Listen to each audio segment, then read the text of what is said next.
let's talk about the WNBA and the league's demise now that Caitlin Clark is no longer going to play this season. The WNBA and the Indiana Fever, Stephanie White, Amber Cox, all the way up and including, let's just keep it real, Kathy Engelbert, Adam Silver, the National Basketball Association, everybody that participated in the farce.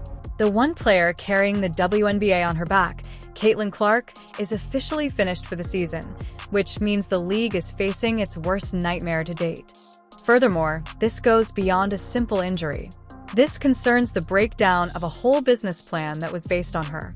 We are discussing all of the executives associated with this league, including Stephanie White, Amber Cox, Kathy Engelbert, Adam Silver, and the Indiana Fever. After months of vicious hits, disregarded fouls, and constant targeting that fans witnessed firsthand, and the authorities decided to overlook, Caitlin Clark's body broke down, putting them all under scrutiny. And now the outcome is a catastrophe for the entire league. While the league remains mute, fans are incensed and are threatening boycotts, demanding answers and refunds. And the query that everyone is posing is straightforward. In just 13 games, how did the WNBA let its best player fall apart? And with the entire season hanging by a thread due to the absence of women's basketball's star player, what does the commissioner have to say? Caitlin Clark, out for the remainder of the 2025 season, something we all think we knew was coming after what Stephanie White said earlier today. We couldn't be too sure until we see it for ourselves. And with this announcement from the GOAT's mouth herself, Caitlin Clark won't be returning this season, nor if the Indiana Fever make the playoffs. The season of Caitlin Clark is not yet finished. In the most terrible way imaginable, it's over. Because what began in May as a straightforward quad strain turned into a series of groin problems that persisted throughout June and July before collapsing in August with a severe bone bruise. The constant contact caused her body to disintegrate piece by piece. And for her, this is more than simply a personal tragedy. The loss of the one player who completely packed arenas and increased television ratings beyond anything the WNBA had ever seen is a league-wide disaster. Furthermore, fans feel incensed rather than merely disappointed. They all witnessed it happen in real time, so they're expressing their displeasure on social media, demanding refunds, and calling for boycotts. Referees stood silently, swallowing their whistles as the league's face was let to endure punishment that would never be permitted in any other sport as they watched Clark being pushed off screens, seized by the jersey, and slammed on cuts night after night. The bill is now past due. Clark will be out until the end of 2025. Gutted by the Fever, the WNBA was exposed for allowing its biggest star to fail in front of our very eyes. Well, it all started last year, in her rookie season, where she received 20% of all the flagrant fouls in the league. And most of them came from Angel Reese in the Chicago Sky. And these weren't basketball plays. They were not only fouling her, but they were getting up, laughing about it, laughing about Caitlin Clark getting assaulted. Any other work environment, people go to jail for what's going on. And the indisputable pattern that developed game after game is what exacerbates this catastrophe. Since this was not a single play, this team wasn't particularly strong. This involved Caitlin Clark being teased by the entire league.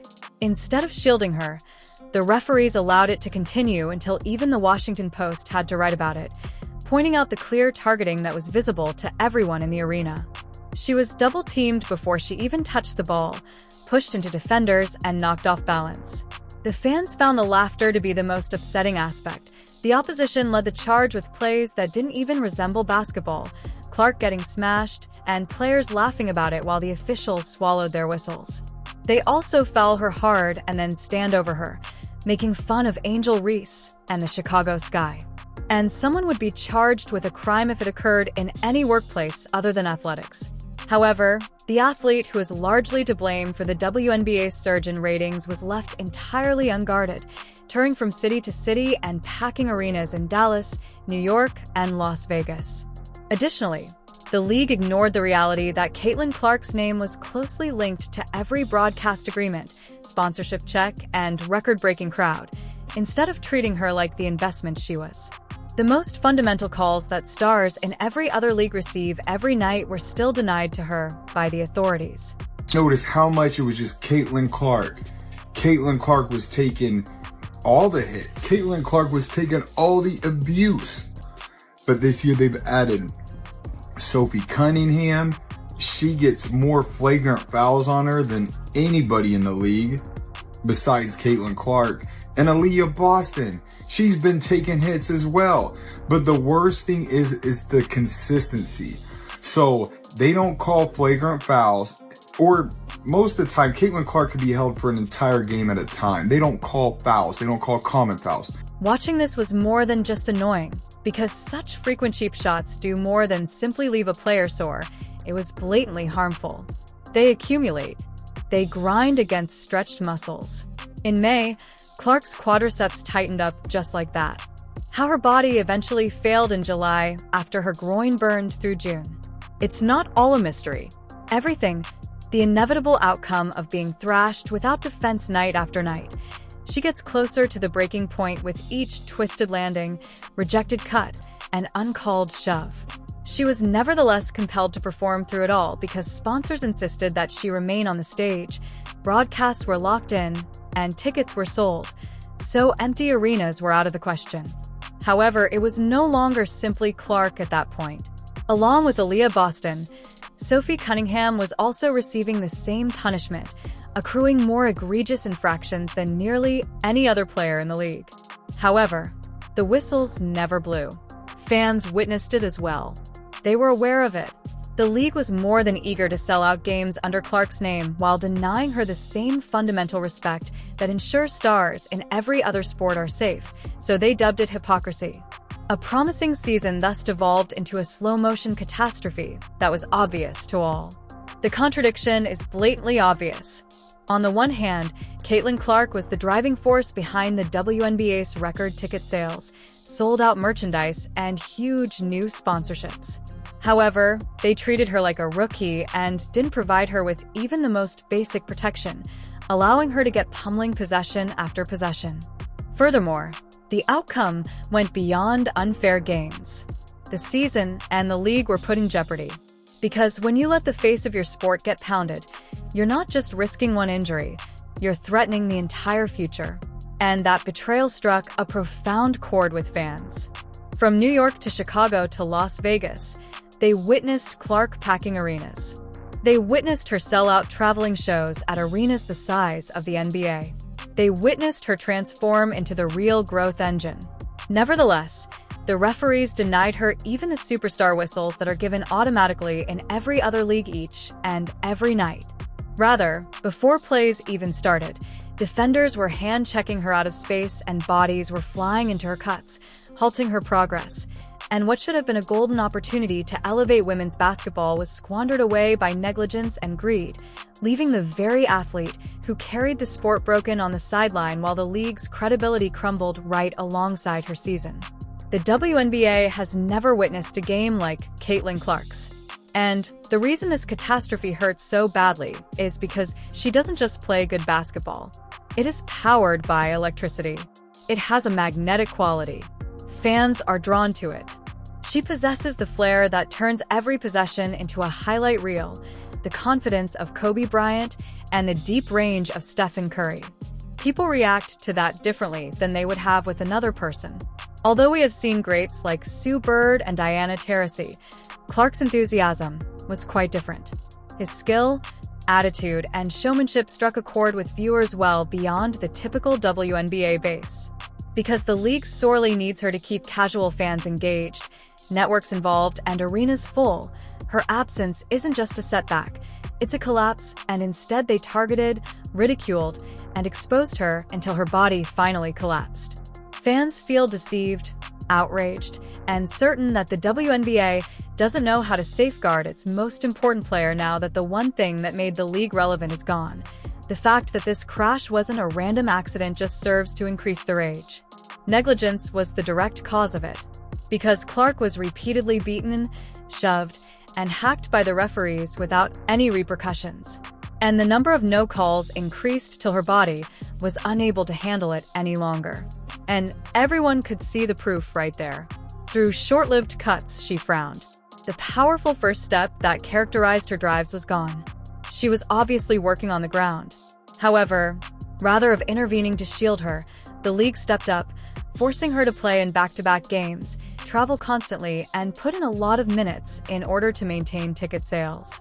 Ultimately, that greed ensured Clark's season-ending collapse, which was the worst possible outcome. Furthermore, bad luck is no longer only to blame. It is on a league that refused to put its players' well-being ahead of immediate financial gain. This wasn't an accident because the truth is evident. The WNBA decided to overlook the ticking time bomb until it ultimately blew up. Fans wanted responsibility, leadership, and someone at the top to acknowledge the mistakes and pledge reform when the league eventually had to deal with the catastrophe. Commissioner Kathy Engelbert, however, gave them a sterile, meaningless remark that sounded more like a corporate press release than a genuine reaction. She utterly ignored the truth that everyone could see while speaking in a somewhat optimistic manner about growth and expansion. That night after night, Caitlin Clark had been the target. That referees did not fulfill their duties. And that her collapse was directly caused by the league's unwillingness to intervene. And since fans weren't requesting polished sound bites, the silence on such topics was deafening. They were asking for clarification. They wanted to be protected. This was what they wanted to hear. "We failed, and we will fix this." Instead, they heard about income, ticket sales, and profit. And it became painfully clear at that point that the WNBA was more concerned with maintaining its reputation than with the well-being of the athlete who helped to create it. And because of that disconnect, Engelberg became the face of a league that was totally out of touch with its supporters, sparking a maelstrom of indignation that extended well beyond basketball because the fans were no longer simply let down. The backlash was immediate and severe. They were enraged. Once sold-out games saw their ticket values plummet on the secondary market. The spectacular display that was meant to be Clark's Star Weekend in Indiana devolved into a sham, with irate spectators demanding reimbursements. Suddenly, entire arenas that had been crowded only a few weeks before were only partially occupied. Additionally, television networks that bet on primetime slots for Clark's star power saw a sharp decline in viewership. After spending a lot of money on the Clark effect, sponsors were abruptly forced to watch games that no one wanted to watch. When supporters realized they weren't simply being sold basketball, they organized boycotts, canceled tickets, and inundated social media with fury, turning what started as frustration over injuries into a full-fledged protest. Along with daily injury labels that insiders already knew were fake, they were being offered false hope.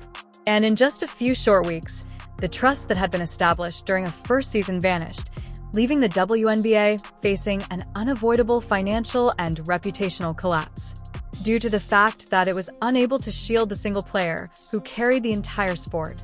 The WNBA is now forced to face the fallout from its own mistakes, because it wasn't a coincidence that Caitlin Clark's season ended.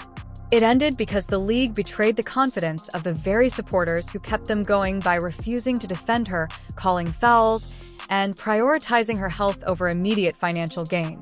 Furthermore, it can be more difficult to fix the damage than any other injury, because fans are wanting accountability instead of hype these days. They want referees to be held accountable. Instead of selling players off, they want leadership that genuinely defends them. And until then, the boycott will intensify, viewership will continue to decline, and the league's legitimacy will keep eroding. Caitlin Clark will return more resilient. Her legacy is still very much alive. However, the current question is whether the WNBA will weather the storm it caused. Because there might not be another opportunity to win back your fans' faith after you demonstrate to them that profit comes before player safety.